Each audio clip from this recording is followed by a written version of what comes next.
आइए जानते हैं आज के कुछ प्रमुख अंतर्राष्ट्रीय खबरों को। उससे पहले एक नजर आज के हेडलाइंस पर। बीजेपी त्रिपुरा, मेघालय और नागालैंड में भाजपा की होगी अग्नि परीक्षा। काफी पहले से ही रणनीति बना रही पार्टी। हिमाचल में 8 दिन खराब रहेगा मौसम। शिमला समेत इन जिलों में भारी बारिश और बर्फबारी के आसार। 1 2 3 4 देश का नेता केसीआर तेलंगाना सीएम की रैली में हिंदी में लगे नारे, दिल्ली कूच की तैयारी। अफसर जिम्मेदार नहीं तो तिजोरी से पेपर बाहर कैसे आया? पायलट का गहलोत पर हमला, बोले यह तो जादूगरी हो गई, ऐसा संभव नहीं। अंधविश्वास फैलाने के आरोपों पर धीरेन्द्र कृष्ण शास्त्री बोले, हम चमत्कारी नहीं हैं, लेकिन अफगानिस्तान में भीषण ठंड का कहर, 33 पहुंचा तापमान। सर्दी से 8 दिन में 70 लोगों की मौत। ऐसा क्या हुआ कि तालिबान को पाकिस्तान से लगने लगा खतरा?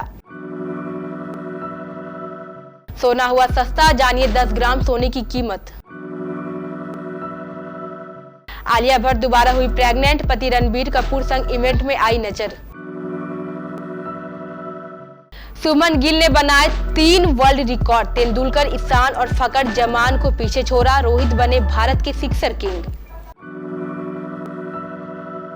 पूर्वोत्तर के 3 राज्यों त्रिपुरा, मेघालय और नागालैंड में चुनावी बिगुल के साथ ही तीनों राज्यों में भाजपा की अग्नि परीक्षा होगी। पार्टी इसके लिए काफी पहले से ही रणनीति बना रही है। इन राज्यों में से त्रिपुरा में भाजपा की अपने दम पर सरकार है, तो मेघालय और नागालैंड में पार्टी सरकार में सहयोगी है। ऐसे में इन राज्यों में चुनावी नतीजे भाजपा के मिशन 2024 की तैयारी की सही तस्वीर पेश करेंगे। पिछले करीब 9 वर्ष में भाजपा पूर्वोत्तर में सबसे बड़ी सियासी ताकत के रूप में उभरी है। यहाँ के 2 सबसे अहम राज्यों में असम और त्रिपुरा में पार्टी की अपने बल पर सरकार है, जबकि अन्य सभी राज्यों में पार्टी की सरकार में सहयोगी की भूमिका है। इसी साल जिन 9 राज्यों में विधानसभा चुनाव होने हैं, उनमें 3 राज्यों में भाजपा की अपनी सरकार है, जबकि 3 राज्यों में वह सरकार में सहयोगी की भूमिका निभा रही है।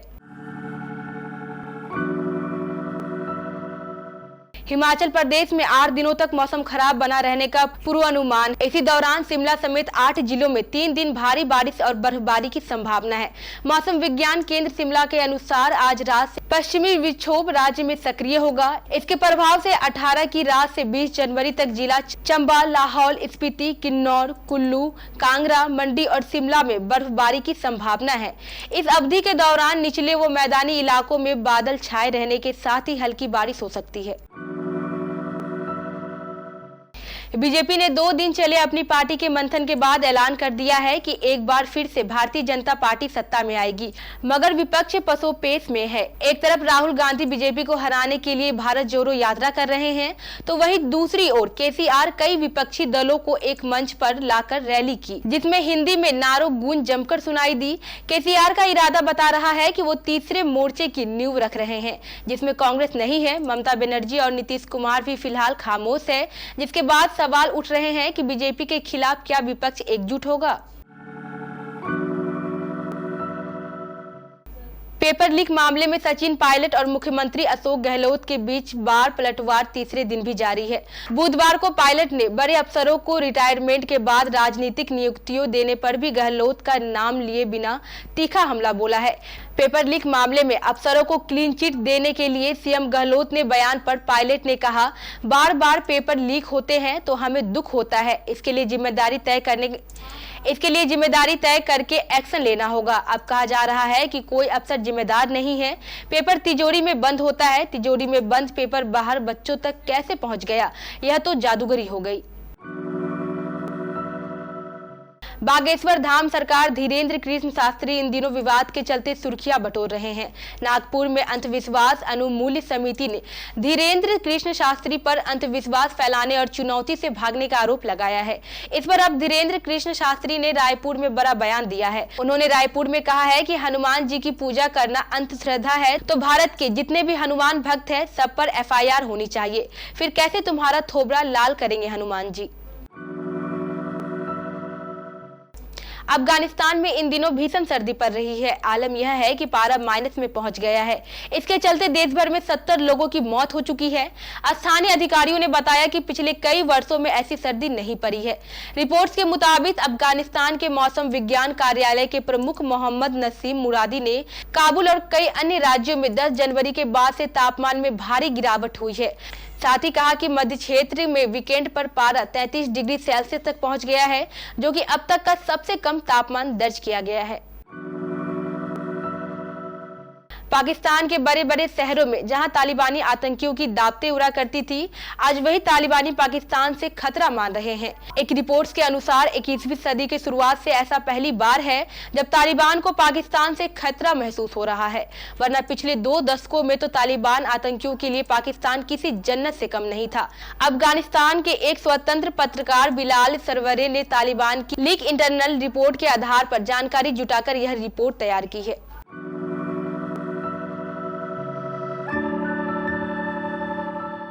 रोजाना सोने और चांदी की कीमतों में कुछ न कुछ बदलाव हो रहे हैं। साल के शुरुआत में बाजार पे निवेशक नजरें टिकाए बैठे हैं, वहीं आम लोग भी सोने के दाम में कमी आने की उम्मीद लगाए बैठे हैं। ऐसे में आज उनके लिए सोना खरीदने का अच्छा मौका है। बैंकबाजार.com के अनुसार आज यानी गुरुवार को मध्य प्रदेश की राजधानी भोपाल में 22 कैरेट सोने का दाम 52,930 रुपए प्रति 10 ग्राम और 24 कैरेट सोने का दाम 55,580 रुपए प्रति 10 ग्राम का दाम है।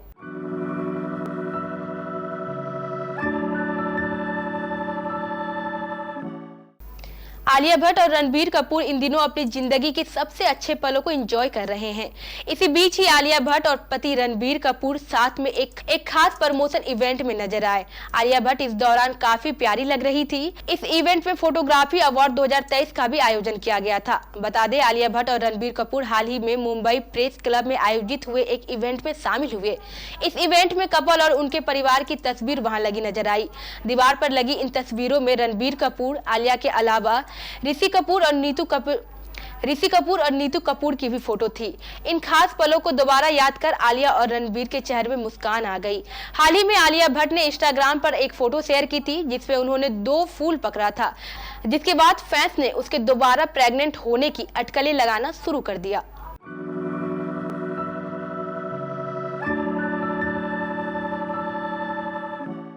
तीन वनडे मैचों की सीरीज से पहले मुकाबले में भारत ने न्यूजीलैंड को 12 रन से हराया। टीम इंडिया की इस जीत में युवा बल्लेबाज शुभमन गिल के दोहरे शतक की अहम भूमिका रही। गिल ने सिर्फ 149 गेंदों पर 208 रन बनाए। दूसरा कोई भी भारतीय बल्लेबाज अर्धशतक तक नहीं बन पाया। गिल ने इस पारी के दौरान वर्ल्ड रिकॉर्ड अपने नाम किए।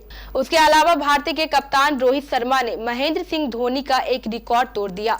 शुभमन गिल ने वनडे क्रिकेट में दोहरा शतक जमाने वाले भारत के 5वें बल्लेबाज है। ओवरऑल 8 बल्लेबाजों ने मिलकर 10 डबल सेंचुरी जमाई है।